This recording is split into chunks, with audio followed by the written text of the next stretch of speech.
नमस्कार, स्वागत है आपका आकार आईएएस में। दोस्तों, सुप्रीम कोर्ट के chief justice of India DY Chandrachud के आखिरी वर्किंग डे में उनकी पहल कि सुप्रीम कोर्ट से गर्मियों की छुट्टियों को लेकर के जो थी उसका बदलाव सामने आया है। सुप्रीम कोर्ट में अब गर्मियों की छुट्टियों को लेकर एक बड़ा बदलाव किया गया है। तो सुप्रीम कोर्ट की गर्मियों की छुट्टियों को लेकर क्या बदलाव किया गया है और आखिर क्या नए नियम इसके बारे में कहते हैं, उन सारी चीजों पर हम डिस्कस करते हैं आज के इस वीडियो में। तो वीडियो में देखते हैं कि सुप्रीम कोर्ट ने गर्मी की लंबी छुट्टियों को लेकर एक बड़ा बदलाव किया है। तो सुप्रीम कोर्ट के नए नियम के अनुसार क्या है कि सुप्रीम कोर्ट के नए नियम में हर साल होने वाली जो गर्मी की छुट्टी थी उसे अब नाम दिया गया है आंशिक न्यायालय कार्य दिवस। तो पहले गर्मी की छुट्टियों के लिए कोई स्पेसिफिक नाम नहीं था सुप्रीम कोर्ट में, लेकिन अब गर्मी की छुट्टियों को जो नाम दिया गया है उसका नाम है आंशिक न्यायालय कार्य दिवस। और उसके अलावा सुप्रीम कोर्ट में एक टर्म यूज होता था गर्मियों की छुट्टियों के समय में, वो टर्म का नाम था अवकाशकालीन जज, यानी कि वोकेशन जज। तो वोकेशन जज का नाम बदलकर अब केवल उसका नाम क्या कर दिया गया है, जज नाम कर दिया गया। तो सुप्रीम कोर्ट ने गर्मियों की छुट्टियों के संदर्भ में ये दो बड़े बदलाव किए हैं।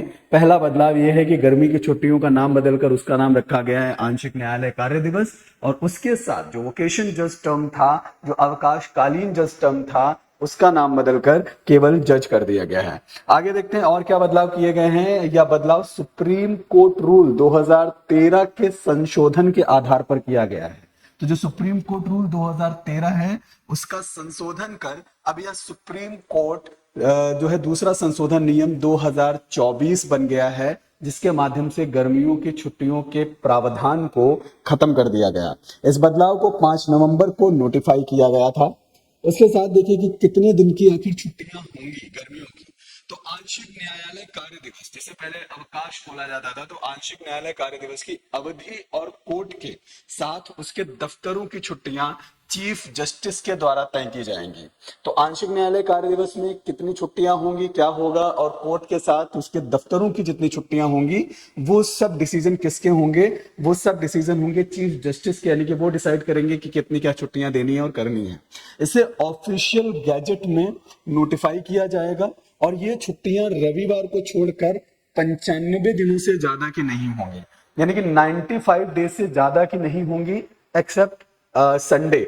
रविवार को छोड़कर देखा जाए तो 95 दिन से ज्यादा की छुट्टियां नहीं होंगी, और छुट्टियां जब आएंगी तो उन्हें ऑफिशियल गैजेट में नोटिफाई किया जाएगा कि इतने दिन की छुट्टियां जो हैं वो आंशिक न्यायालय कार्य दिवस के लिए रखी गई हैं।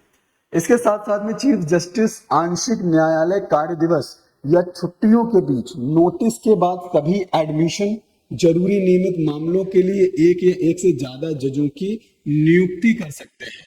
तो आंशिक न्यायालय कार्य दिवस के दरमियान चीफ जस्टिस जो है वो सुनवाई के लिए या इसके नोटिस आने के बाद में किसी भी एडमिशन के लिए या जरूरी नियमित मामलों के लिए एक या एक से ज्यादा जजेस की नियुक्ति कर सकते हैं। और इसके अलावा दूसरे मामलों में भी ऐसा किया जा सकता है। इस तरह के सभी फैसले चीफ जस्टिस ही लेंगे।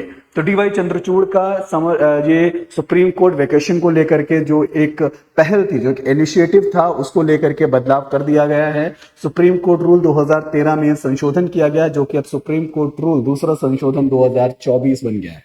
तो इसमें अहम कुछ बदलाव किए गए हैं जो कि सुप्रीम कोर्ट के द्वारा गर्मियों की छुट्टियों के संदर्भ में सामने देखने को मिलते हैं। धन्यवाद।